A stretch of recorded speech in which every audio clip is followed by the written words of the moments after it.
આ રીતે એકદમ રિઝનેબલ પ્રાઇસમાં જો તો પ્રોટીન બાર તમે ઘરે જ બનાવી લીધો ને તો બહારના એકદમ કોસ્ટલી પ્રોટીન પાવડરની જરૂર નહીં પડે. હેલો ફ્રેન્ડ્સ, સુપર મેજિક રસોઈમાં મિત્રો આપણું સ્વાગત કરું છું. આજે હું પ્રોટીન બાર આપણે ઘરે બાળકોને કે મોટાઓને કઈ રીતે બનાવવું ને ઘરે બનાવીને આપવું ને એની મેથડ તમારી સાથે શેર કરું છું.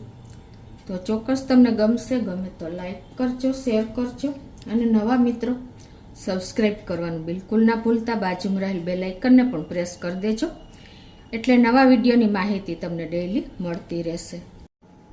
તો હવે ઇન્ગ્રેડિયન્ટમાં મિત્રો આપણે જો કાજુ લીધા છે, પછી આપણે અખરોટ છે, બદામ છે, પમ્પકિન સીડ છે, સનફ્લાવર સીડ છે અને ડાળિયા જે તમે ડાળિયા કે ડાળિયાની દાળ એકદમ પ્લેન લઈ શકો છો.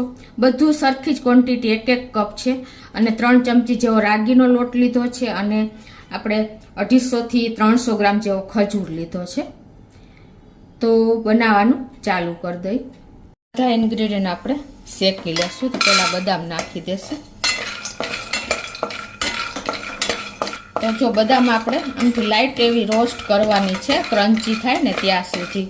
તો એને આપણે પાછી એક ડીશમાં કાઢી લઈએ. એ રીતે કાજુને પણ આપણે શેકી લઈએ. કાજુ પણ શેકાઈ ગયા છે તો એને પણ આપણે એક પ્લેટમાં કાઢી લઈએ.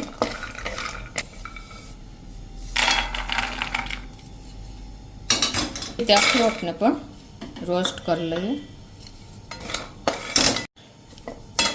તો આ ખાલી તમારે રોસ્ટ લાઇટ એવા જ કરવાના છે, થોડા ક્રન્ચી થાય ને એવા. એને પણ આપણે પ્લેટમાં લઈ લઈએ. એ જ રીતે આપણે આ ડાળિયાને પણ સેજ લાઇટ એવા રોસ્ટ કરી લઈએ એટલે એકદમ સરસ પાવડર તૈયાર થઈ જાય અને મોઇશ્ચર હોય તો પણ ઉડી જાય. મિત્રો, તમારા બાળકો બહાર હોસ્ટેલમાં રહેતા હોય કે ફોરેન સ્ટડી કરતા હોય તો તમે એને ઇઝીલી આ રીતે જો બનાવીને મોકલશો ને તો આખો દિવસનું એક ખાલી પીસ ખાશે ને તો પ્રોટીન પૂરતું મળી રહેશે. કેમ કે બાળકો સૂકો મેવો નથી ખાતા, પણ તમે એને આ ફોર્મમાં આપશો ને તો ઇઝીલી ખાઈ લેશે અને બોડીનો પણ ગ્રોથ થશે. પ્રોટીન, વિટામિન, આયરન બધું જ મળી રહેશે. તો આપણા ડાળિયા પણ રોસ્ટ થઈ ગયા છે. તો ડાળિયાને પણ આપણે લઈ લઈએ. કલર નથી ચેન્જ કરવાનો. મીડિયમ ફ્લેમ ઉપર તમે રોસ્ટ કરશો ને એટલે ઇઝીલી શેકાઈ જશે. હવે પમ્પકિન સીડ અને આપણે સનફ્લાવર સીડને મિક્સ કરીને જ શેકી લઈએ.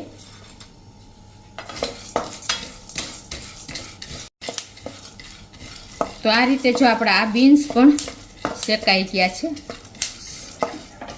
પણ આપણે એક પ્લેટમાં લઈ લઈએ. હવે આપણે રાગીનો લોટ લીધો છે 3 થી 4 ચમચી જેવો. એને પણ આપણે લાઇટ એવો સેજ રોસ્ટ કરી લઈએ. મિત્રો, આ બાળકો કોઈ વસ્તુ લેશે નહીં, પણ તમે આ ફોર્મમાં આપી દીધું ને તો ઓસે ખાઈ લેશે. તો જો લાઇટ એવો આપણે રાગીનો લોટ કાચો નથી રાખવાનો, એકદમ સરસ તમારે શેકી લેવાનો છે. તો જો આપણો લોટ પણ શેકાઈ ગયો છે અને આ રીતે આપણે પેનમાં જ રાખી દઈએ એટલે ગરમ પેનમાં થોડો એવો ઓછો હશે ને તો પણ સરસ શેકાઈ જશે. આપણે બદામને આ રીતે કટિંગ કરી લેશું. તમે ચપ્પેથી કે જો તમારી પાસે પેલું ક્રશર હોય ને તો એનાથી પણ તમે કરી શકો છો. તો આ રીતે જો આપણે કટકા કરી લીધા છે એ જ રીતે આપણે અખરોટના પણ પીસ કરી લઈએ. આવી રીતે એને તમે હાથેથી કરી નાખશો ને તો પણ ચાલશે અને આ રીતે ચપ્પેથી પણ તમે સરસ કરી શકો છો.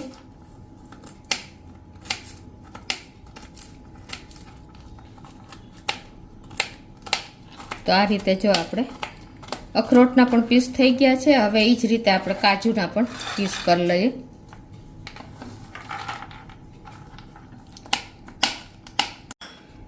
તો આ રીતે જો આપણે બધા જ કાજુ, બદામ અને અખરોટના પીસ થઈ ગયા છે. તમે જે ફોર્મમાં કરવા હોય એ રીતે લાંબી ચિપ્સમાં કરી શકો છો. હવે આપણે આ ડાળિયાનો પાવડર બનાવી લેશું. તો મિક્સર જારમાં નાખીને અને એને આપણે તૈયાર કરી લઈએ. તો આ રીતે જો આપણે પાવડર પણ તૈયાર થઈ ગયો છે, તો એને આપણે એક વાસણમાં લઈ લઈએ.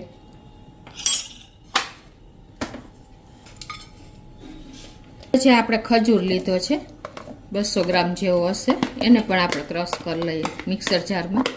ચાલુ બંધ કરીને કરશો ને એટલે તમારા મિક્સરમાં કોઈ પ્રોબ્લેમ નહીં આવે. તો જે આપણે રાગીનો લોટ શેકીને રાખ્યો છે ને પેનમાં, એમાં જ આપણે આ બધું મિક્સ કરી લેશું. તો જે આપણે કાજુ, બદામ અને અખરોટના જે પીસ કર્યા એ નાખી દઈ.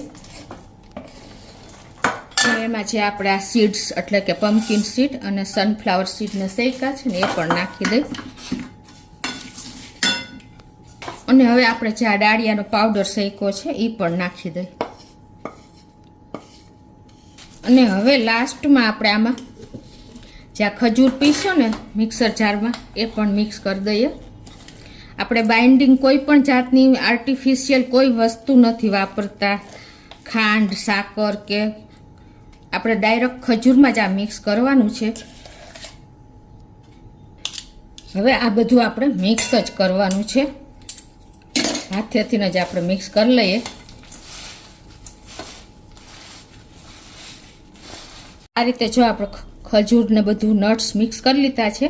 હવે 1 થી 2 ચમચી જેવું તમારે મધ નાખવું હોય ને તો મધ પણ નાખી શકો છો. અને એને આપણે આ રીતે મિક્સ જ કરી લઈએ.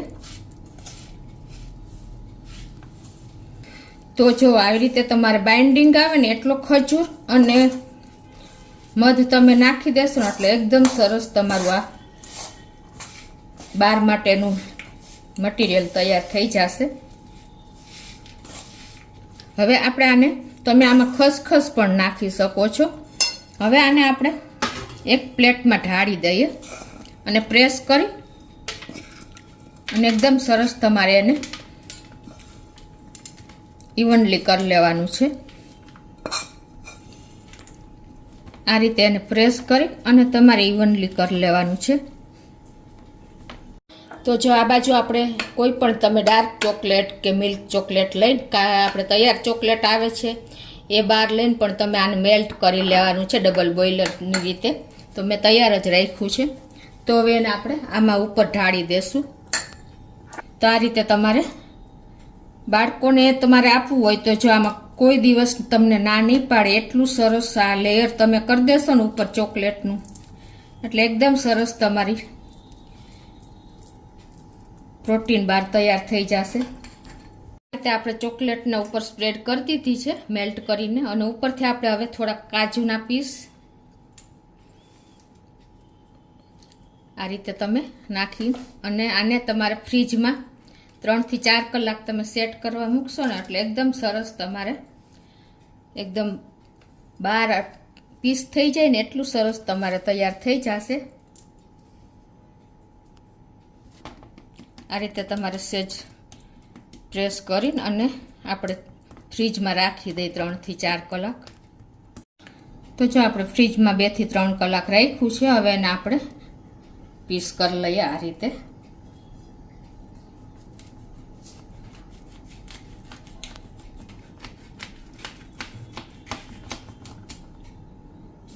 આપણે ફ્રીજમાં મૂક્યું ને 2 કલાક થઈ ગઈ છે અને આપણે પીસ પણ છૂટો પાડી લઈએ.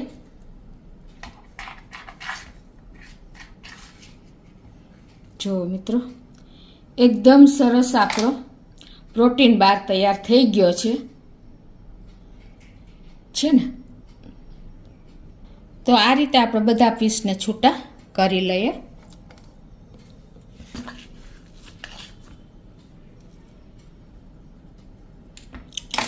અત્યારે મેં મોટા પીસ કર્યા છે, તમે નાના પણ કરી શકો છો.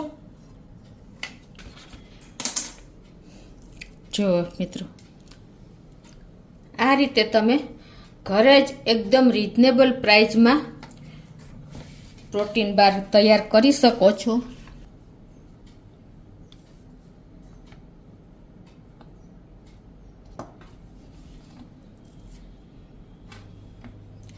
તો આ રીતે આપણે બધા જ તૈયાર કરી લીધા છે પ્રોટીન બાર, અને એકદમ બાળકોને આપશો ને તો ક્યારેય મનાઈ નહીં કરે ને એટલા એકદમ તૈયાર થયા છે. જુઓ મિત્રો, તમને આપણે